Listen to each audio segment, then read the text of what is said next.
Dear friends, ഞാനിന്നൊരു shopping കഴിഞ്ഞ് വൈകുന്നേരം വന്നപ്പോൾ വെറുതെ ഡ്രാഗൺ ഫ്രൂട്ടിലോട്ട് നോക്കിയതാണ് കേട്ടോ. അപ്പോൾ നല്ല പാകമായി കിടക്കുന്നു. അപ്പോൾ ഞാനത് പറിക്കാമെന്ന് വിചാരിച്ചു.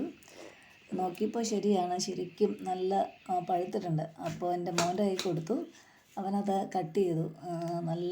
നല്ല പോലെ പഴുത്തിട്ടുണ്ട് കേട്ടോ. അപ്പോൾ അവനത് കട്ട് ചെയ്യാമെന്ന് പറഞ്ഞു. സാധാരണ വേനൽക്കാലത്താണ് ഇതിന് നല്ല ടേസ്റ്റി, നല്ല മധുരമുള്ളത്. ഞാൻ മുമ്പേ പറഞ്ഞായിരുന്നു, ഇതിന് ഏറ്റവും അനുയോജ്യമായ കാലാവസ്ഥ നല്ല ചൂടുള്ള സമയമാണ്.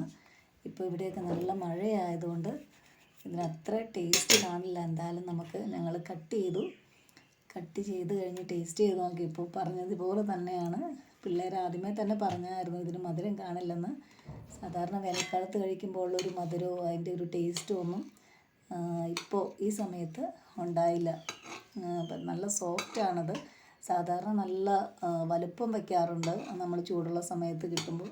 മഴക്കാലത്ത് ഇതിന് വലുപ്പവും കുറയും, അതുപോലെ ഇതിൻ്റെ എണ്ണത്തിലും കുറവ് വരാറുണ്ട്. അപ്പോൾ ഇതിന് ഏറ്റവും സ്യൂട്ടായ കാലാവസ്ഥ എന്ന് പറയുന്നത് ചൂടുള്ള ടൈമാണ്. ഇപ്പോൾ ഇത് കട്ട് ചെയ്ത് കഴിച്ചു നോക്കുമ്പോൾ നമുക്ക് അറിയാൻ പറ്റും അതിൻ്റെ വ്യത്യാസം.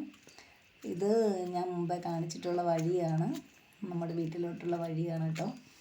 ഇതിൻ്റെ ഏറ്റവും സൈഡിലായിട്ട് നമ്മുടെ ഒരു തേൻ വരിക്ക പ്ലാവുണ്ട്. ഭയങ്കര ടേസ്റ്റിയാണ്. തേൻ വരിക്ക എന്ന പേര് മാത്രമല്ല, ഭയങ്കര മധുരമാണ്. ഇതിനടുത്തുള്ളവരെല്ലാം വരാറുണ്ട് ഇത് പറിക്കാനായിട്ട്. അതുപോലെ നമ്മുടെ കയ്യെത്തും ദൂരത്തുണ്ട്. തോട്ടിയൊന്നും വേണ്ട, വളരെ എളുപ്പമാണിത് പറിക്കാൻ. ഇവിടെ ഇങ്ങനെ ഒരുപാട് സ്ഥലമുള്ളത് കൊണ്ട് പല സാധനങ്ങൾ ഇങ്ങനെ ഉണ്ടായിട്ടുണ്ട്, കിടക്കും. ഇത് നമുക്കറിയാം ഏത്തവാഴയാണ്. അങ്ങനെ പല കൊച്ചു കൃഷികളൊക്കെ ഉണ്ട് ഇവിടെ. ഇത് നമ്മുടെ റെഡ് ലേഡിയാണ് കേട്ടോ. ഈ ഒരു പരുവമാകുമ്പോൾ സാധാരണ നമ്മൾ പറിച്ച് വയ്ക്കാറുണ്ട്, കവറിനകത്തൊക്കെ ഇട്ട് വെച്ച് കഴിഞ്ഞാൽ. ഇതിന് ചൂടെന്നോ മഴയെന്നോ അങ്ങനെയൊന്നുമില്ല, എപ്പോഴും നല്ല മധുരമായിരിക്കും കേട്ടോ. ഇത് കവറിൽ പൊതിഞ്ഞ് വെച്ച് 2-3 ദിവസത്തിനുള്ളിൽ നന്നായിട്ട് പഴുക്കും. അതുപോലെ നല്ല ടേസ്റ്റി ആയിരിക്കും. ഇത് നമ്മുടെ കൊച്ചു കൃഷികളൊക്കെയാണ് കേട്ടോ. ഇപ്പം മഴയായപ്പോൾ എല്ലാം തന്നെ പോയി. ഇത് ഞാൻ മുമ്പേ പറഞ്ഞായിരുന്നല്ലോ, ഒരു ചുക്കൻ മലയെപ്പറ്റി. അതിൻ്റെ തൊട്ടടുത്തുള്ള മലയാണ് കേട്ടോ ഇത്. നല്ല രസമാണ് കാണാൻ.